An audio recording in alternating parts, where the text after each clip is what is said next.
Subscribe करें हमारे YouTube channel को और बेल आइकन को प्रेस करें हमारे लेटेस्ट वीडियोस को देखने के लिए।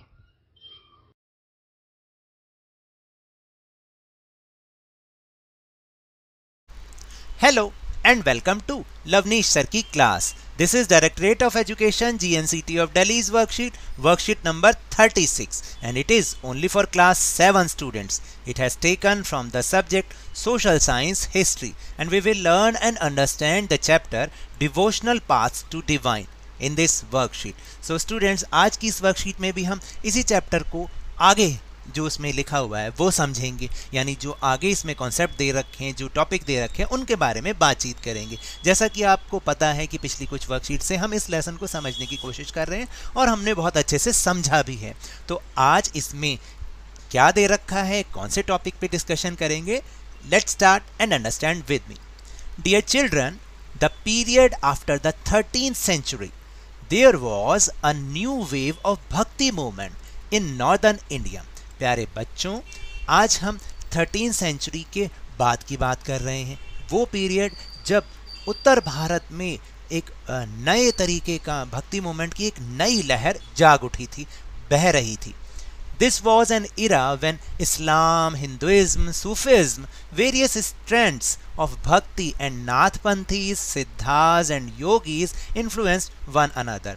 ये वो समय था जबकि इस्लाम, हिंदूवाद, सूफीवाद और भक्ति के बहुत सारे अन्य तरीके, नाथपंथी, सिद्ध, योगी, और वो आपस में एक दूसरे को इन्फ्लुएंस कर रहे थे, बल्कि प्रभावित कर रहे थे, और यहाँ तक कि अपने विचारों से लोगों को प्रभावित कर रहे थे। Today we will learn about some of these.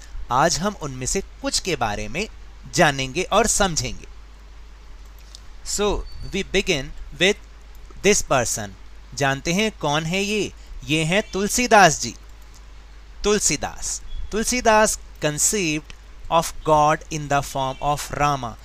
Tulsidas ji ने भगवान को जो है राम के रूप में पूजा की, उनकी अर्चना की, उनके प्रति वो समर्पित हुए। His famous composition is Ramcharitmanas written in अवधी। जो उनकी फेमस कंपोजिशन थी, फेमस रचना थी रामचरितमानस, जो कि अवधी भाषा में लिखी गई थी। This is an expression of both his devotional feeling and literary work. देखिए, इस किताब में जो ये उनकी कंपोजिशन थी, इसमें ना केवल उनके साहित्य का कार्य दिखाई देता है, बल्कि उनकी डिवोशनल फीलिंग जो अपने ईश्वर, जो अपने गॉड रामा के प्रति थी, वो दिखाई देती है। Then the second picture is of Surdas. Surdas ji. Surdas was an ardent devotee of Shri Krishna.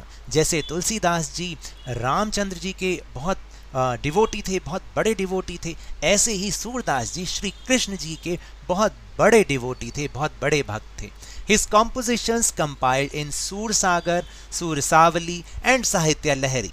जो उनकी कॉम्पोजिशंस हैं वो सूरसागर, सूरसावली और साहित्य लहरी में कंपाइल्ड हैं, संग्रहित हैं। These are express his devotional feelings, और इसमें उनकी डिवोशनल फीलिंग्स साफ तौर पर नजर आती हैं। Then next is Ravidas ji, संत रविदास जी। तो हम रविदास ना कह के संत रविदास जी कहें। Sant Ravidas was a great saint of India, philosopher, poet and follower of God. जो रविदास जी थे वो भारत के एक महान संत थे, दार्शनिक थे, कवि थे, और यहाँ तक कि भगवान को मानने वाले थे, उनके अनुयायी थे। He was a person of Nirguna sect, that is saint tradition. वो निर्गुण भगवान को मानने वाले थे। निर्गुण का मतलब है कि वो उनका मानना था कि भगवान निराकार है, निर्गुण है, तो इस ट्रेडिशन को मानने वाले वो थे। Then the next picture is, कौन है ये? Oh, he is Dadu Dayal.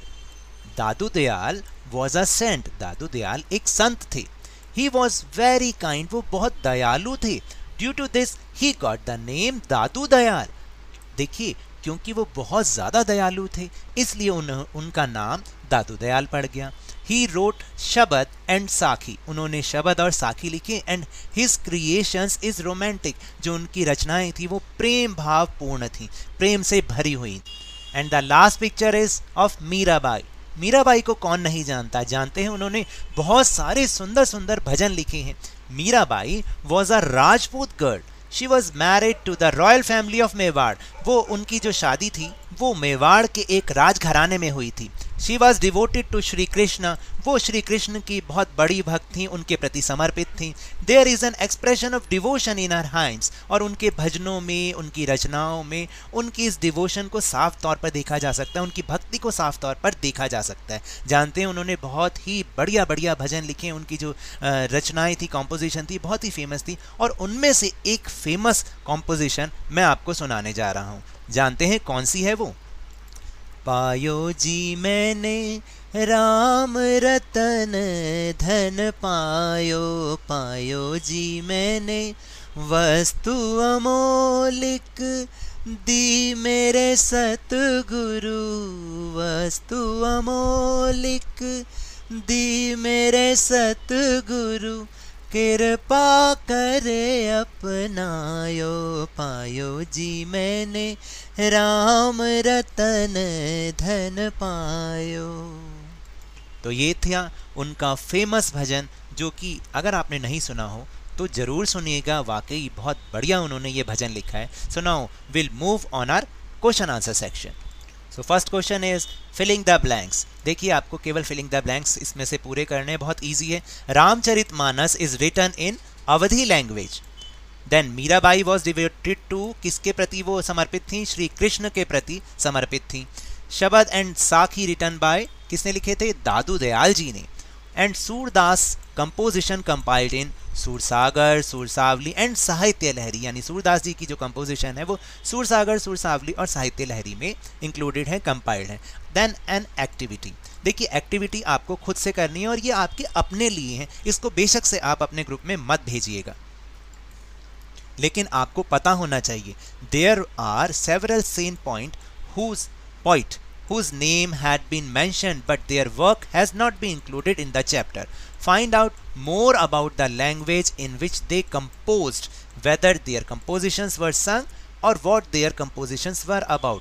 देखिए आप इस लेसन में तो हमने शामिल नहीं किया, आपकी बुक में इसके बारे में लिखा हो सकता है, नहीं तो आप इसके बारे में सर्च करिए कि जिन पोइट के बारे में, जिन संत कवियों के बारे में इसमें लिखा है, उन्होंने क्या काम किया, किस भाषा में काम किया, क्या उनकी रचनाएं गाई गईं और किस बारे में थी उनकी रचनाएं। तो इसके बारे में एक तो मैं बता दूं कि जो उनकी कॉम्पोजिशन है वो गाई गई थी, यस उनकी जो कॉम्पोजिशन थी वो गाई गई थी। सो ये थोड़ा सा काम आपको आज करना है। So now that's all for this worksheet. अगर मेरे इस तरह समझाने से आपको थोड़ा सा भी समझ में आया हो तो इस चैनल को ज़्यादा से ज़्यादा सब्सक्राइब कीजिए, लाइक कीजिए और बहुत ज़्यादा शेयर भी कीजिए। और हाँ, मेरे साथ इसी तरह आसानी से वर्कशीट को समझते रहिए, लेकिन ध्यान और मन लगाकर पूरी मेहनत और लगन के साथ, ऑनलाइन ही सही, पढ़ते जरूर रहिए। And if you want to defeat corona virus then please wear a mask, और जब भी पॉसिबल हो, जब भी अवेलेबिलिटी ऑफ वैक्सीन हो, इसकी वैक्सीनेशन अवश्य कराएं, क्योंकि कोरोना को हराना है और ज़िंदगी को एक बार फिर से सुहाना बनाना है। इसी उम्मीद के साथ थैंक यू वेरी मच।